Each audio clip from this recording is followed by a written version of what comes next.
रामकृष्ण हरी मंडळी, आषाढी एकादशीची वारी खूप उत्साहानं सुरू आहे. अशामध्येच एकादशी म्हटलं की उपवासाला, पण या उपवासाला काही जण अर्थातच निर्जला किंवा न खाता उपवास करतात, पण काही लोक तब्येतीच्या डोक्यात विचार घेऊन थोडंफार उपवासाचं खाऊन उपवास करतात. पण तुम्हाला माहिती आहे का, साबुदाण्याच्या शिवाय असे अनेक पदार्थ वेगवेगळ्या आपल्या महाराष्ट्राच्या कानाकोपऱ्यामध्ये मिळतात किंवा आजच्या पिढीला ते समजलेलेच नाहीयेत. आता नेमके ते पदार्थ कुठले आहेत, कोणकोणत्या भागामध्ये काय काय वेगळं बनतं हेच आपण पाहणार आहोत. व्हिडिओ शेवटपर्यंत पहा. तर मंडळी, पुढचा जो काही काळ आहे, एकादशी तर आहेच, पण त्यानंतर सुद्धा अनेक उपवास येतात, कारण श्रावण सुरू होणार आहे. पण अशामध्ये प्रामुख्याने उपवास म्हटलं तर आपण साबुदाण्याचा विचार करतो. पण हा साबुदाणा ना भारतामध्ये तर 20व्या शतकाच्या सुरुवातीला आला. त्याआधी शतकानुशतकांना महाराष्ट्रात उपवासासाठी पूर्णपणे स्थानिक, मोसमी आणि आरोग्याला पोषक असणारे जे घटक आहेत ना, ते वापरले जायचे. आता ते नेमके घटक कोणते आहेत तेच पुढे सांगते. यामध्ये नंबर 1 आहे ते म्हणजे वरईचा किंवा भगरीचे धपाटे किंवा थालीपीठ. आता हा जो प्रकार आहे ना, तो मराठवाडा आणि खानदेश मध्ये प्रामुख्याने बनवला जातो. भगरीचं किंवा वरीचं पीठ आणि राजगिराचं पीठ एकत्र करून ना, त्यात भाजलेल्या शेंगदाण्यांचा कूट, हिरवी मिरची आणि थोडं ताक किंवा दही घालून ना मऊ असं पीठ मळलं जातं, भिजवलं जातं. हे पीठ एरंडेल किंवा केळीची जी पानं आहेत त्यावर थापून नंतर साजूक तुपामध्ये ही थालीपीठं भाजली जातात. ही थालीपीठं ना पचायला हलकी, सतत जर तुम्ही प्रवास करत असाल, वारीला जाणार असाल तर दिवसभर ऊर्जा देणारी आहेत. त्यामुळे प्रामुख्याने ही खाल्ली जातात. दुसरा आहे तो म्हणजे रताळ्याचा किस आणि काप. कोकण आणि पश्चिम महाराष्ट्रामध्ये प्रामुख्याने हे बनवले जातात. आता रताळं ना हे महाराष्ट्रातलं अत्यंत प्राचीन कंदमूळ आहे. रताळं किसून तुपावरती जिरे मिरचीची फोडणी देऊन वरून दाण्याचं कूट, ओलं खोबरं घालून ना हा किस बनवला जातो. तर कोकणामध्ये ना रताळ्याचे गोल चकत्या, ज्याला आपण काप बोलतो ना, ते मंद आचेवर तुपामध्ये परतवून त्यावर गूळ पेरून खाण्याची सुद्धा पूर्वपार चालत आलेली पद्धत आहे. रताळ्यामध्ये भरपूर फायबर असतं, नॅचरल शुगर असते, त्यामुळे उपवासाच्या दिवशी अचानक ब्लड शुगर कमी आपली होत नाही, म्हणून याचं सेवन केलं जातं. तिसरं आहे ते म्हणजे राजगिऱ्याची किंवा भगरीची आंबील. खानदेश आणि विदर्भ या भागामध्ये बनवला जातो. आषाढ महिन्यामध्ये पावसाची नुकतीच सुरुवात झालेली असते आणि अशामध्ये ना हवामानामुळे जे काही बदल होतात त्यामुळे पोटाचे विकार होण्याची शक्यता असते. त्यामुळे भगर आणि राजगिऱ्याचं पीठ पातळ भिजवून त्यात भरपूर आंबट ताक, जिरं, सैंधव, मीठ वगैरे असं टाकलं जातं आणि हे आंबील बनवलं जातं. आता हे जे आंबील आहे ना, ते उत्तम प्रोबायोटिक आहे. आषाढ महिन्यामध्ये वारकऱ्यांच्या किंवा शेतकऱ्यांच्या पोटाला थंडावा देण्याचं काम जे आहे ना, हे आंबील करत असतं. त्यामुळे फक्त आषाढ नाही तर इतर वेळेस सुद्धा तुम्ही हे खाऊ शकता. चौथं आहे ते म्हणजे शिंगाड्याच्या पिठाचे धिरडे किंवा डोसे. सर्व महाराष्ट्राच्या विशेषतः ग्रामीण भागामध्ये हे बनवलं जातं. शिंगाडा हे पाण्यातील कंदफळ आहे आणि ते वाळवून त्याचं हे पीठ केलं जातं. या पिठामध्ये पाणी, हिरवी मिरची, सैंधव मीठ घालून पातळ पीठ भिजवलं जातं आणि तव्यावर गावरान तुपामध्ये ना कुरकुरीत धिरडे किंवा हे घावणे काढले जातात.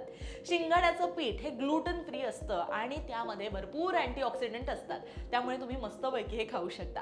पाचवं आहे ते म्हणजे वरईची खीर म्हणजे भगरीची खीर. मराठवाडा, विदर्भ आणि मध्य महाराष्ट्रामध्ये प्रामुख्याने बनवला जाणारा प्रकार. साबुदाणा खीर ही लोकप्रिय आहे, पण ती होण्याआधी ना देवाला नैवेद्यासाठी भगरीची खीर दाखवली जायची. म्हशीच्या किंवा गाईच्या ना दाट दुधात भगर मंद आचेवर शिजवून त्यामध्ये गूळ किंवा खडीसाखर, वेलची, जायफळ याची पूड, त्याचबरोबर सुका मेवा असं सगळं घातलं जातं. कसं मंडळी, उपवासाला गोड खाण्याची इच्छा पूर्ण करणारा आणि शरीराला लगेच ताकद देणारा, स्टॅमिना देणारा, एक ऊर्जा देणारा असा सात्विक पदार्थ तो आहे. त्यामुळे तो नक्की तुम्ही ट्राय करा. पुढे आहे ते म्हणजे उपवासाची खाटी कढी. आता पश्चिम महाराष्ट्र म्हणजे विशेषतः पुणे, सातारा, कोल्हापूरमध्ये बनवलं जातं. उपवासाला नेहमीचा डाळींचा बेस वापरता येत नाही, त्यामुळे आता काय केलं जातं माहितीये का, म्हणून ताक आणि दह्यामध्ये शिंगाड्याचं किंवा राजगिऱ्याचं पीठ हे घट्टपणासाठी मिसळलं जातं. त्यामध्ये ना जिरं आणि हिरव्या मिरचीची तुपातली फोडणी देऊन त्याला उकळी काढली जाते आणि ही जी कढी आहे ना, ती भगरीच्या भातासोबत किंवा राजगिऱ्याच्या पुऱ्यांसोबत ना ही खाण्याची पद्धत आहे. तर याची पोषण मूल्य तुम्हाला मी पुढे सांगते. कोरड्या उपवासाच्या पदार्थांमुळे ना बरेचदा कॉन्स्टिपेशनचा त्रास होतो, बद्धकोष्ठतेचा त्रास होतो. तो जर तुम्हाला टाळायचा असेल तर ही कढी अतिशय पाचक आहे, जी तुम्ही बनवू शकता. सातवा प्रकार आहे तो म्हणजे डिंक, खारीक आणि गुळाचे लाडू. विदर्भ, मराठवाडा आणि संपूर्ण वारकरी संप्रदायामध्ये अगदी फेमस असा हा पदार्थ आहे. वारकरी मैलोमैली चालणाऱ्या या वारीमध्ये सामील होतात. मग त्यांच्यासाठी एनर्जी बार काय, तो हा डिंक साजूक तुपामध्ये तळून खारीक पूड, त्याच्यामध्ये सुकं खोबरं, खसखस, गूळ एकत्र करून ना लहान लहान हे लाडू वळले जातात. हे लाडू सहजासहजी खराब होत नाहीत. खिशात आणि पिशवीमध्ये बाळगायला सुद्धा सोपे असतात. प्रवासामध्ये जर तुम्ही थकला तर तुम्हाला लगेच स्टॅमिना आणि ऊर्जा द्यायचं हे काम करतं.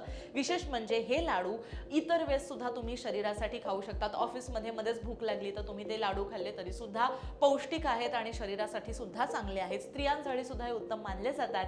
त्यामुळे मला असं वाटतं की परिपूर्ण असे हे लाडू तुम्ही एक एनर्जी बार म्हणून नक्की कॅरी करू शकता.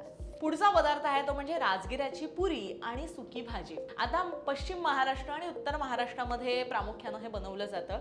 राजगिरा हे ना भारतातील सगळ्यात जुनं धान्य मानलं जातं. राजगिऱ्याच्या पिठामध्ये ना उकडलेलं रताळं किंवा बटाट्याचा जो किस आहे किंवा तो किसून छानपैकी मळला जातो, जेणेकरून त्याच्या पुऱ्या खूप मऊ होतात आणि ना त्याच्या छोट्या पुऱ्या तुपामध्ये तळल्या जातात. त्यामुळे त्याला एक वेगळा स्वाद येतो.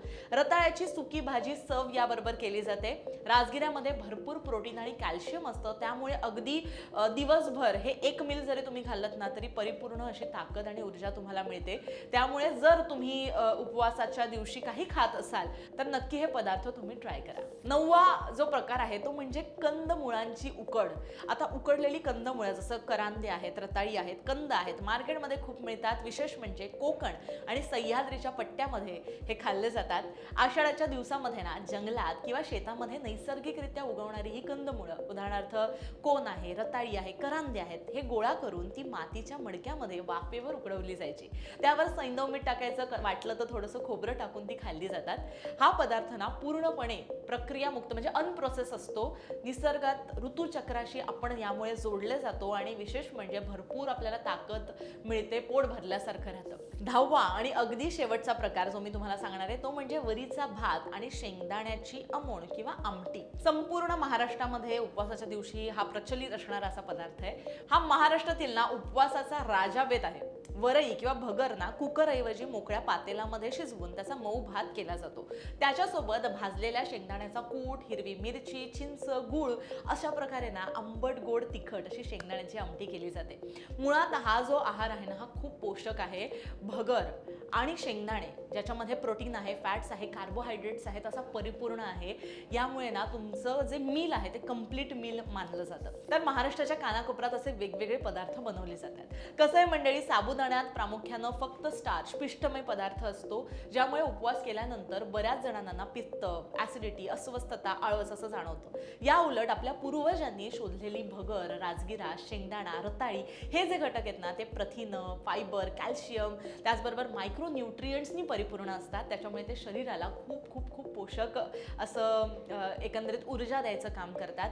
त्यामुळे ज्यांना साबुदाणा पचत नाही किंवा ते खाल्ल्यानंतर वेगवेगळे प्रॉब्लेम्स जाणवतात त्यांनी हे जे आपले पूर्वपार चालत आलेले आपल्या महाराष्ट्राच्या मातीमध्ये उगवले जाणारे जे जे पदार्थ आहेत त्यांचा वापर करून तुम्ही उपवासाच्या दिवशी थोडंफार आहार घेऊ शकता, जेणेकरून तुम्हाला त्रास होणार नाही. आणि अर्थातच एकादशीचा हा सगळा माहोल आहे. एकादशीला बरीच लोक, जसं मी सुरुवातीलाच म्हटलं, अन्न पाणी घेत नाहीत, पण जी लोक अन्न पाणी घेतात त्यांच्यासाठी साबुदाण्याच्या व्यतिरिक्त हे छोटे छोटे पदार्थ जे अगदी पूर्वपार चालत आलेले आहेत पण आजच्या पिढीला कदाचित ते माहिती नसतील किंवा कालांतराने ते लुप्त होऊ नयेत, यामुळे त्याची जी काही संवर्धन आहे ते आपण केलं पाहिजे आणि ही माहिती भरपूर पोहोचवली पाहिजे आपल्या प्रत्येक पुढच्या पिढीपर्यंत.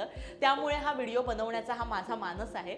त्यामुळे हा व्हिडिओ तुम्हाला कसा वाटला मला नक्की सांगा. भरपूर हा शेअर करा, जेणेकरून आपल्या महाराष्ट्राची ही जी खाद्य संस्कृती आहे ही अनेकांपर्यंत पोहोचेल.